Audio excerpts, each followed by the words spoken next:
Welcome back. We now start the 24th lecture of the course, and we start off a different module. In fact, I am not very formal in following the module number or whatever. We can say that this is sort of the fourth or maybe the fifth module. If we consider introduction to be the first module, basic concepts related to the surface tension to be the second module. You can consider patterning techniques to be one module as a whole, or you can consider, maybe we will better let us consider photolithography to be the third module, soft lithography to be the fourth module. So, that way we are now starting our fifth module. So, when I upload this in the resource list, I will make this as 5. So, fifth module looks very short, but it is a very interesting and exciting one, I can assure you, because again you are going to learn something, and typically you might be worried, because most of the time you talk about learning an instrument, you end up mugging up a lot of things, and that is something I am not going to make you do. Up till now probably you have understood that we are focusing more on the physics. Reason I want you to learn atomic force microscope is that it involves physics that is very elegant, number one, and based on whatever we have discussed so far, primarily one of the things, that is the van der Waals forces, that plays a very significant role even in the operation of an atomic force microscope. Thirdly, AFM, or one can say that the invention of the AFM is one of the prime movers in tremendous amount of activity that one has seen in nanotechnology. May not be in quantum dot type experimental nanoscience, where the transmission electron microscope plays the most significant role. There are areas where one needs to use other techniques like scattering and things like that, but particularly when it comes to nanotechnology or nanoscale research related to surfaces, when you see features, when you have very tiny features, you probably cannot make any progress without an atomic force microscope. That is why whenever you talk about a microscope, the first thing that comes to your mind is an optical microscope. I am not teaching you optical microscope. When one talks about a higher magnification imaging, the most popular device across the world is a scanning electron microscope, which also I am not teaching you, because there are n number of courses on material characterization and things like that, where you really learn lot of things about scanning electron microscope, how the lenses focus and how you generate image and things like that. But I am focusing only on the atomic force microscope, because I think it is very important to know it, and also you have already seen that many of the things we have discussed, you actually need an AFM. A classic example for that is the last example we took in the last lecture of soft lithography. You create structures with different feature height, but who tells you that you have actually succeeded in creating structures with different feature height? And only an AFM can tell, because all other microscopes, just like a photographic image, presents to you a projection of a 3D assembly or 3D objects or surface with some limited vertical feature height on a 2D plane. Only an AFM generates an image in a completely different way, and therefore it is important. In fact, it is not an overstatement. The concept of an atomic force microscope in fact changed the idea of how one sees. So, that is really translational science. I mean, things got completely different beyond this, and it is also very interesting that AFM is a very young, very reasonably recent development. The whole concept was developed first in 1982 by a couple of scientists, Binning and Roher. Show their photographs, they are really worth showing, and so powerful. In fact, it was 1982, AFM was not discovered, AFM was discovered in 1986, but the predecessor to the atomic force microscope, scanning tunneling microscope, STM, was discovered in 1982, and it was so powerful, the discovery was so powerful that they were rewarded with the Nobel Prize in 1986. So, this is one of the, in the recorded history, this is one of the fastest examples where from a discovery to a Nobel Prize has taken such a short period of time. In fact, the year they got the Nobel Prize, they came up with the discovery of atomic force microscope in 1986. This is 2016, so that way we are actually celebrating 30 years of existence of AFM, which is a good time for all of you to learn and enjoy this wonderful instrument. So, this is what we will learn in AFM, and then what remains in module 6 will be thin film instability and associated pattern formation, which I again tell you it is going to be exciting. So, a brief history about the SPM. In 1980s, scanning probe microscope produced the first real space image of a surface. What does that mean? In simple terms, you first get an idea about the height, the Z component, because in all other microscopes what you actually see is some features like this, and you see it in the form of a picture. So, that is actually a projection on 2D, just like a photograph. So, if you look at a photograph, you tend to get a 3D feeling, right. You take picture of two people standing, one closer to you and one far away. You take a photograph with your camera or your cell phone or whatever. From the photograph you can still tell, well, person A is standing closer than person B. That is because you have some knowledge about perspective, and from that you can tell somebody who is closer to you will look big. But reality is, if one asks you to find out from the photograph what is the gap between these two persons, you cannot tell that, and that you cannot tell because you have essentially mapped a 3D system onto a 2D plane, and therefore, you lose some information. Everything comes at a cost, and in this case the information is the gap between them. Okay. So, how this is done we will learn in this lecture and maybe in the subsequent few lectures. SPMs are used in wide variety of disciplines, including fundamental surface science, routine surface roughness analysis, 3-dimensional imaging, and lateral resolution. With an STM, at least one can go down to at least a atomic level, but even maybe micron size and other stuff are useful. The scanning probe microscope with a vast dynamic range, so certain things are there. In certain cases, this is another very important aspect of an SPM as it is called. So, this I should have highlighted, I forgot this. You see, we have written an heading SPM, which stands for the scanning probe microscope, but in the course I declared sort of we are going to focus more on the atomic force microscope. So, there will be a slide soon which actually gives you an idea about the SPM family, and AFM is the most prominent member, I would say, of this SPM family. But there are other methods and many other names you will find again here, pretty similar to soft lithography of course, which actually use the AFM, but in different modes under different conditions to generate additional information, and that is exactly what is written here. The scanning probe microscope can measure physical properties such as surface conductivity, static charge distribution, localized friction, magnetic field, elastic modulus, etc., etc. As a result, application of SPMs are very diverse.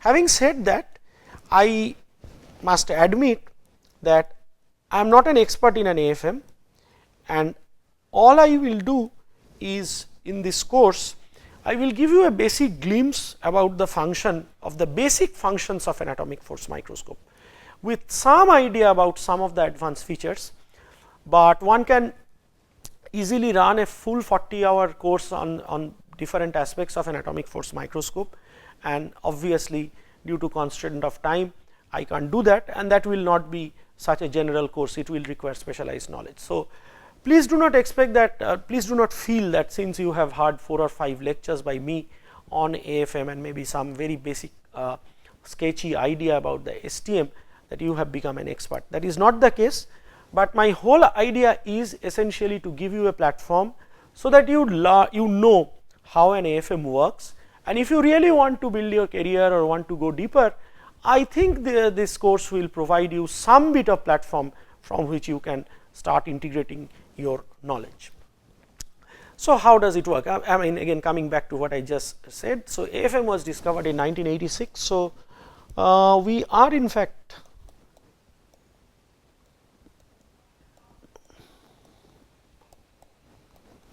celebrating this, which is good. So, Binning and Gerhard Roher and Binning, these two were at the IBM Corporation. They discovered this is the paper in PRL that talked about the invention of the AFM, but they already got the Nobel Prize for their invention of the STM in 1982, and you can find out all the details about it. It is worth reading, in fact, how it works. So, what is it? And this is again a good slide which sort of highlights you about the different members or the different variants of SPMs that are available. Scanning probe microscope, this P is very, very important. You actually have a probe which may vary between an AFM and an STM, which of course varies between an AFM and an STM, which in fact goes either touches the surface or goes very close to the surface and then gathers the information. So, first thing to understand that an atomic force microscope does not have any optical lenses through which you actually see. A probe goes and generates some data, and all the images that you see with an SPM or an AFM or STM or whatever are sort of artificially rendered data. We will soon see what type of data an AFM actually generates as it scans. Why this scanning? Because this probe scans the surface in a rastering mode. It visits a particular area of interest about which you would like to gather information. It goes from one point to the other, picks up certain information and finally generates the data file, which one converts to an image. Again, you can understand that an STM runs with a computer interfacing, and it is a very late development in 1982. The computers are already there. So, you really do not have any version of an AFM that runs without a computer interface. So, the key members of the SPM, as I told, the first one of the most powerful ones even today for certain type of research, scanning tunneling microscope, STM, and then there are other versions of STM. We will just very briefly touch upon this, because understanding the concept of AFM is easier from the concept of an STM, and also then you will realize the motivation of this group, that they invented STM, they got the Nobel Prize, and then they still came up with an AFM, which in fact is now more widely utilized by groups across the world. So, AFM falls into the second category, major broad category, SFM, scanning force microscope. What is this force? That is an important thing to understand. We will see what force we are talking about, and we will be talking mostly about the atomic force microscope. Again, a very simplified view, how it works, what are the key components and what are the things you can do. But as I told you, there are various additional modes that are possible in an AFM, and I will touch upon maybe some of them. There is another very strong group of technique, and this DPN is a very fascinating technique. It is deep pen nanolithography. So, it sort of essentially combines the concept of an atomic force microscope with the rastering of, let us say, focused ion beam or electron beam lithography, but it does not use any high energy beams, but instead it relies on self assembly, again forming self assembled monolayers along the contours or along the trajectory over which the AFM probe has traveled. So, maybe I will spend 2 minutes on this technique as well. There are a group of techniques which are known as scanning near field optical microscope. It is a very advanced technique, and I am sorry I will not be talking about them in this particular course. So, if you want to have an idea, you can find out additional things from the literature. So, what is a tunneling microscope? In order to understand this, you need to sort of have a very elementary idea about what is tunneling current. See, we all know that if you have a conductor, a conducting wire is connected between 2 points A and B, and you apply a voltage, there is flow of electricity. This is known, this is conduction. But it turns out that if you take a very sharp metallic tip very close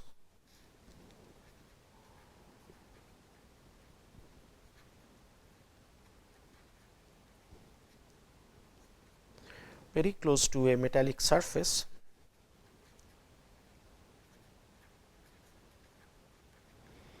and apply a voltage. This is a very simplistic picture, let me tell you.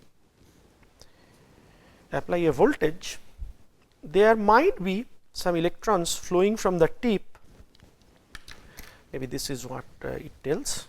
So, there might be some electrons flowing from the tip to the surface through no medium, right, because there is no physical contact between this tip and this surface, but both of them have to be conducting. So, again the same thing here, it is exaggerated here, but there can be some flow of electrons, or which means that there can be some current. This current is known as tunneling current, and this is known as the tunneling effect.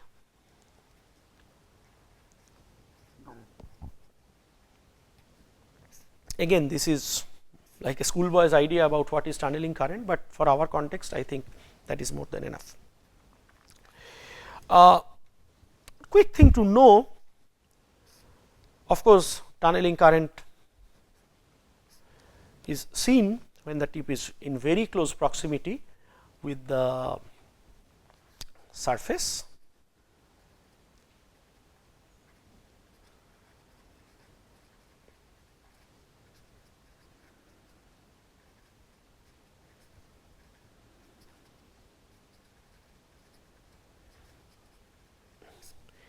However, within that range, within that proximal range, the strength of the tunneling current varies amongst other things like the local density of state of the surface, etc., etc. Let us not get into all those quantum mechanical details, because even I do not have much knowledge on these things, because you need high quality knowledge in physics. But what we can argue that within that range where you see tunneling current or you observe tunneling current, the strength of the tunneling current in fact depends on the precise separation distance between the tip and the surface. So, in other words, very simply put, if the tip is closer to the surface, the strength of the tunneling current will be higher. Of course, if the tip touches, then there will be direct conduction, there will be no tunneling again, and that is something you do not want to have. So, these are the two quick things to remember. So, when a very sharp metallic tip comes in contact with a metallic or a conducting surface, so that is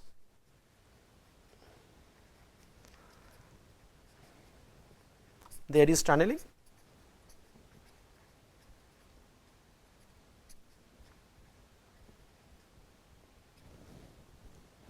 and you can, if you sort of vary very precisely the relative position or relative gap between the tip and the surface, you can vary the strength of the tunneling current. So, let us start our discussion of how an STM works based on this. The resulting tunneling current, as it says, when a conducting tip is brought very near to a surface to be examined, it has to be a conducting surface of course, and a bias or a voltage difference is applied between the two, can allow electrons to tunnel through the vacuum. Of course, you need a vacuum because you do not want this area or want to perform this experiment in air.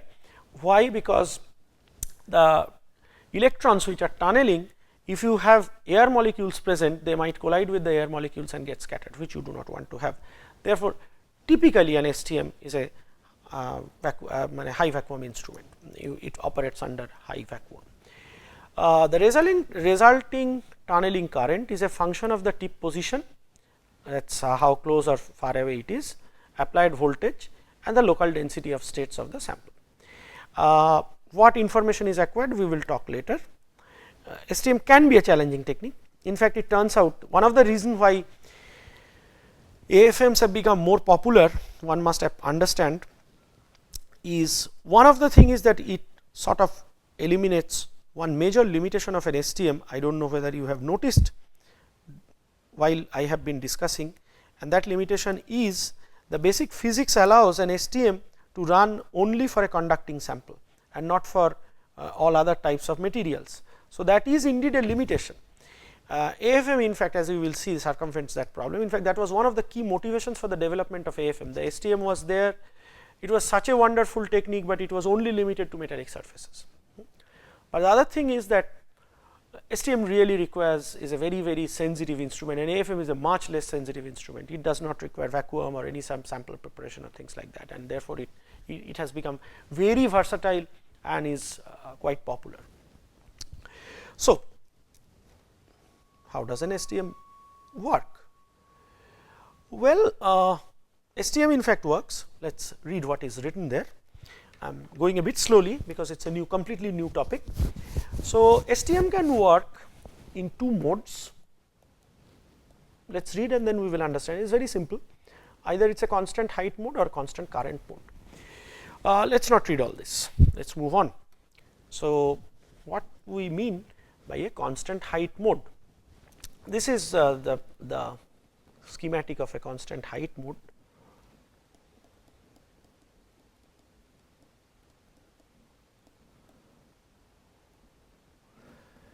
So, suppose this is a surface that you would like to scan or you would like to examine, right. You take an STM tip, of course, you need to have some mechanism that makes you allows the tip from move from one point to the other point very slowly. So, you take a tip, you have a surface like this, and you have to have a mechanism so that your tip moves slowly, and how it is done we will learn it in the context of an AFM with a piezoelectric scanner. That, I mean, for the time being, let us assume it can be done. So, here you see you have this tip, and it is in a very close proximity with the surface, of course. D1 is a separation distance at which tunneling definitely takes place. So, this is very close, tunneling takes place, and of course, corresponding to the separation distance D1, you have a magnitude of the tunneling current I1. Now, suppose the tip moves from the point D1 to point D2, which due to the roughness of the sample surface is at a higher location. It is a rough sample, any practical sample or any real surface has certain amount of roughness. Of course, you can immediately understand this mode will not work for a very rough sample, because of the simple fact, if this surface is too rough and here is the tip, it moves and it is simply going to crash on the surface. So, it cannot work for a very rough sample, but this is perfect for understanding the basic concept.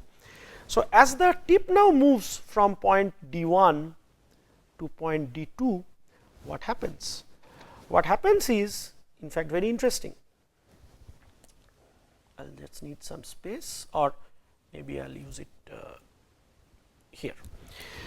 So, here is what is drawn, here is the path along which the tip will move. Let us say this is point 1 and this is point 2. So,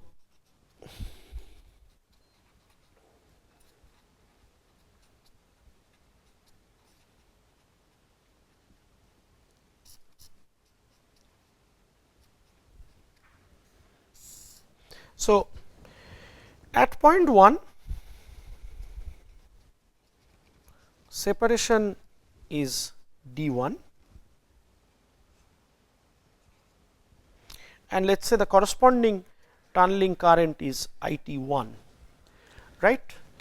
Now, as the tip reaches point 2, the separation distance is D2. According to the picture, D2 is closer than D1.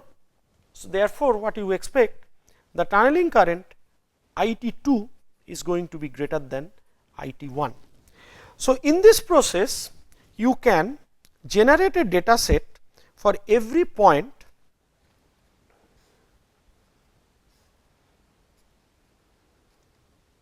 an idea about the tunneling current. So, I am showing it the scanning of the tip along a line, but you can look into a area of a surface where the tip first examines every point according to this line. then it comes back, examines the second line, and it can go on like this. So, it can examine every line by line. So, what you can get at the end is a data set where you can, for every x and y, you can get an idea about the tunneling current. And what does it give you? The variation in the tunneling current in fact gives you a variation, a qualitative variation in the separation distance. Now, if you can correlate and find out what is the d1 and d2 with corresponding to the tunneling current. So, you know the difference between these two.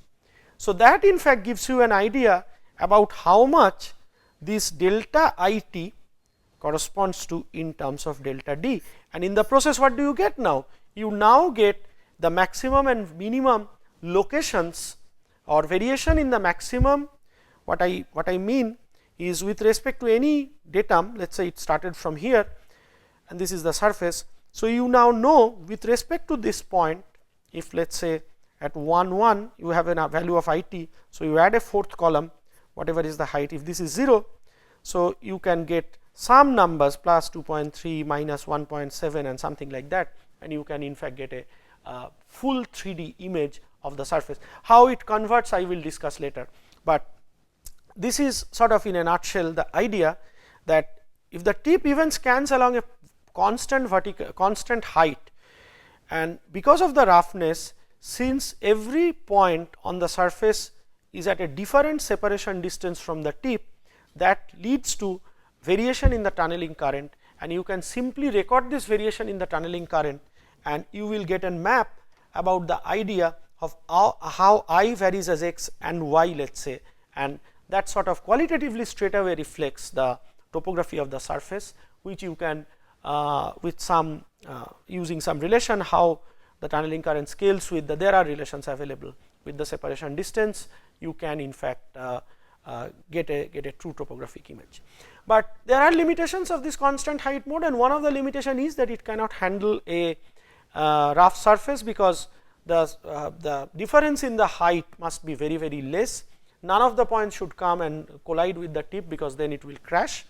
So, a better option is the constant current mode, where there is an additional hardware element, and that is a feedback controller.